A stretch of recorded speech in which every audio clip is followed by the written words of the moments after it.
Hi friends, it's Julia. Thanks for stopping by my channel for Christmas in July, day number 27. I was just showing you all the pattern papers that I plan to use to make my card bases.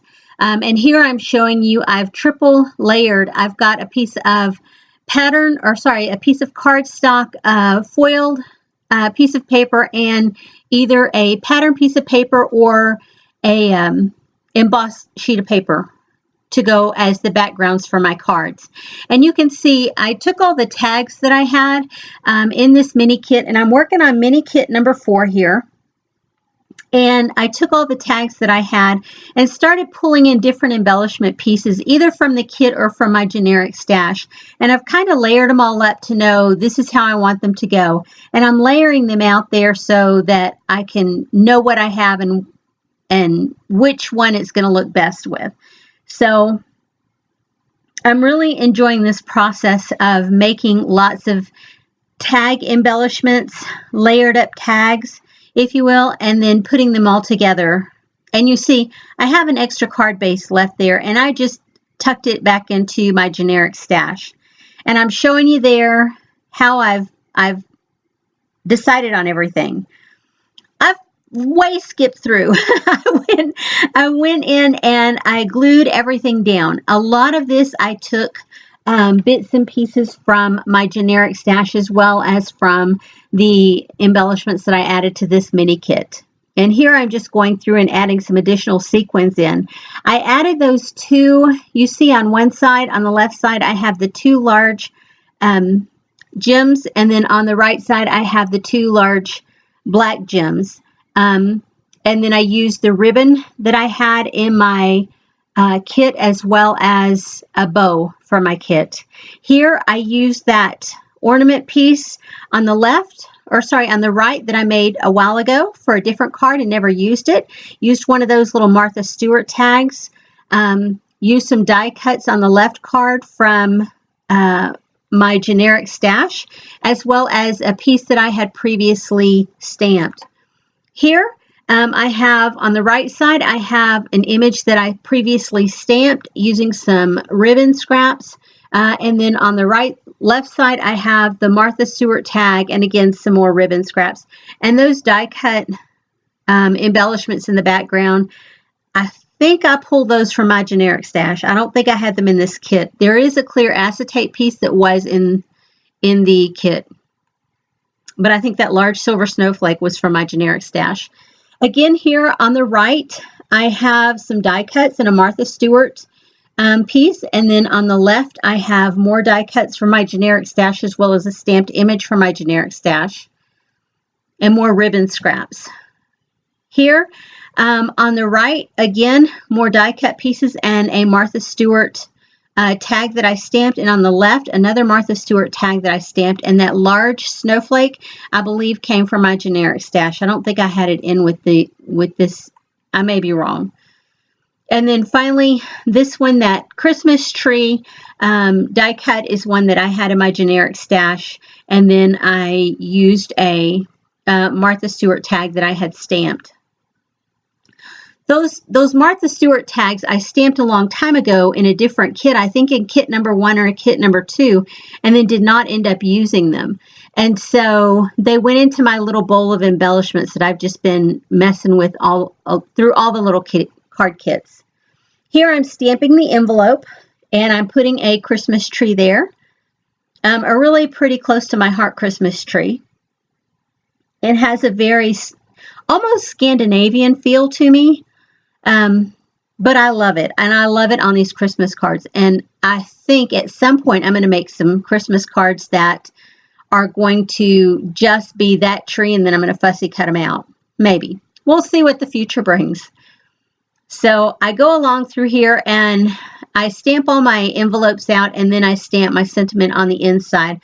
I've already glued down all the card fronts to the card bases, and everything is ready for the last bits and pieces of creating, and that would be stamping the sentiment, stamping the envelope, and then putting a little decorative element, whether it be glitter ribbon, whether it be pattern paper, whatever, on the inside of the card. And so I'm just taking my cards that I'm done with and putting them over to the side with the envelopes. And more envelopes to stamp. And the inks that I'm using are close to my heart. And you can see the pile up at the top is what I have as far as scraps go. I still have quite a few. And all the embellishments that I have for this kit are over to my right side. All of those tags, I had a couple more tags that I had included in this mini kit. And I stamped them and they are included up at the top. They're still wet, so they're still laying there. Those tags have a very slick feel to them, and the ink slides whenever you place it on, and it takes it a long while for it to dry on there. And so those envelopes are done. Now I move on to the inside of the cards. And you can see when I made the card fronts to go on these card bases, I made everything just a little bit smaller. So you have the pattern paper, you have the metallic paper, you have the cardstock, and then you have the white of the envelope. So it almost looks like it has 4 layers on there, which in essence it does. But it gives it a really, I don't know what I'm trying to say. It gives it a fancier feel, if you will. It's not a super fancy or hard to make card, but it gives it a fancier feel. And I'm showing you what I have left there as far as pattern paper scraps, and I'm deciding which ones that I'm going to cut down to use to embellish the inside of the cards here. I hope, even though I'm making a ton of cards this go around, I think there's 11 cards here. I hope that it has inspired you to create stuff from your own stash. This is the most I've made with one pattern in a long time. Like I said, when I first started, on a previous video, when I first started card making, I made tons and tons and tons of just the same pattern. And then I would use 2 patterns, and then I would use 3 patterns. And over the course of the last several years, I've made probably 2 or 3 per pattern or per sketch over the course of time. And I haven't made a ton like this in a long time, but it felt good. It felt fun. And each one feels a little bit different because I use different pattern papers, different cardstocks, different embellishments on them. So even though they all are the same pattern, if you will, they all have a different feel. Well, I think that's about to wrap it up. I'll lay them all out so you can get a good look at them here in just a minute. I really appreciate you stopping by and having a watch of this video, and I appreciate those of you who have stuck out the entire month watching every video. And I hope I've inspired you to get into your stash and to pull some of it out and use some of it so that, you're making a dent and you're being creative at the same time. Anyway, thanks for sticking around, guys. I would love it if you would flip me a thumbs up. And if you're interested in seeing more videos that use stash, please feel free to subscribe because I use my stash a lot. So here I'm laying out all the cards.